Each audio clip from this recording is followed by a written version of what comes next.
Assalamualaikum warahmatullahi wabarakatuh. Waalaikumsalam warahmatullahi wabarakatuh. Ya, pada kesempatan kali ini, sebelumnya saya izin memperkenalkan diri. Saya Diki Salim dari Teknologi Pendidikan 2017. Pada video kali ini saya akan membahas tentang komponen teknologi informasi. Sebelum membahas ke komponen teknologi informasi dan komunikasi, alangkah baiknya kita mengetahui pengertian teknologi informasi dan komunikasi. Teknologi informasi dan komunikasi itu apa ya? Jadi teman-teman, untuk teknologi informasi dan komunikasi itu mencakup dua aspek. Yang pertama itu teknologi informasi dan yang kedua itu teknologi komunikasi. Nah, untuk teknologi informasi itu mencakup segala hal yang berkaitan dengan proses, penggunaan sebagai alat bantu, manipulasi, dan pengelolaan informasi. Nah, untuk sedangkan teknologi komunikasi mencakup segala hal yang berkaitan dengan penggunaan alat bantu untuk memproses dan mentransfer data dari perangkat yang satu ke lainnya. Nah, maka teknologi informasi dan komunikasi itu adalah suatu kesatuan yang tidak dapat terpisahkan yang mengandung pengertian luas, yaitu tentang segala kegiatan yang terkait dengan pemrosesan, manipulasi, pengelolaan, dan transfer atau pemindahan informasi antar media. Untuk selanjutnya yaitu komponen teknologi informasi dan komunikasi. Untuk yang pertama, komponen TIK itu yang pertama adalah hardware. Apa sih itu hardware? Nah, hardware adalah segala piranti atau komponen dari sebuah komputer yang sifatnya bisa dilihat secara kasat mata dan diraba secara langsung. Nah, dengan kata lain, hardware merupakan komponen yang memiliki bentuk nyata. Nah, hardware atau perangkat keras berfungsi untuk mendukung segala proses dalam komputerisasi dan bekerja sesuai perintah yang sudah ditentukan penggunanya, atau yang disebut di pengguna itu sebagai brainware. Nah, dengan adanya hardware, maka bentuk output dari setiap proses bisa direalisasikan. Seperti yang telah saya jelaskan tadi, hardware itu bisa dilihat dengan secara kasat mata dan memiliki fungsi tertentu. Nah, untuk masing-masing hardware komputer memiliki fungsi yang berbeda. Nah, secara umum ada fungsi 4 utama dari hardware.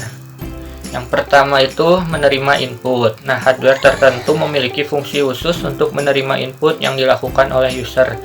Masukan tersebut nantinya akan diproses menjadi informasi baru. Nah, yang kedua itu mengolah data atau informasi.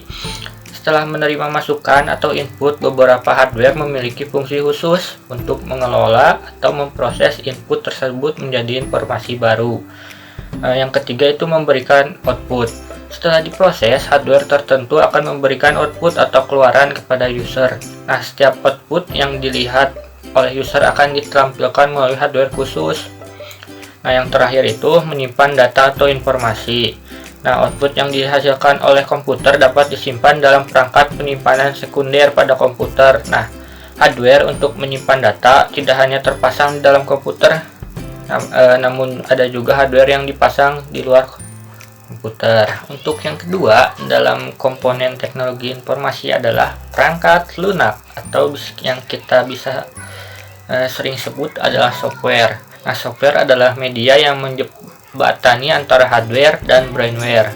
Nah, software ini dapat membantu mengoptimalkan fungsi dengan menerjemahkan berbagai instruksi yang diberikan oleh operator. Nah, untuk software ini dibagi menjadi dua jenis. Yang pertama itu software system.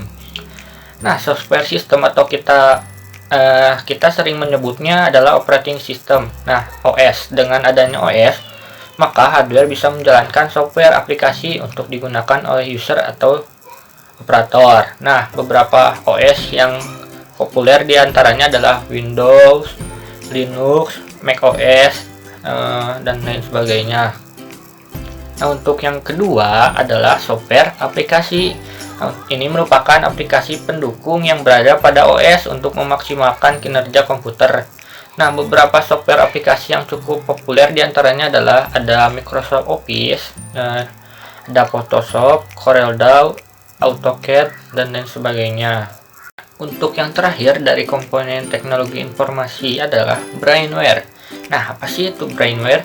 Nah, brainware adalah orang yang menggunakan atau mengoperasikan sebuah perangkat komputer. Sedangkan beberapa contoh brainware adalah seorang programmer dan para pengguna komputer lainnya. Nah, berikut adalah contoh brainware. Nah, yang pertama itu programmer. Programmer adalah orang yang mempunyai kemampuan dalam bahasa pemrograman. Nah, sering berperan sebagai membuat program yang diperlukan pada sistem komputerisasi. Yang kedua adalah administrator.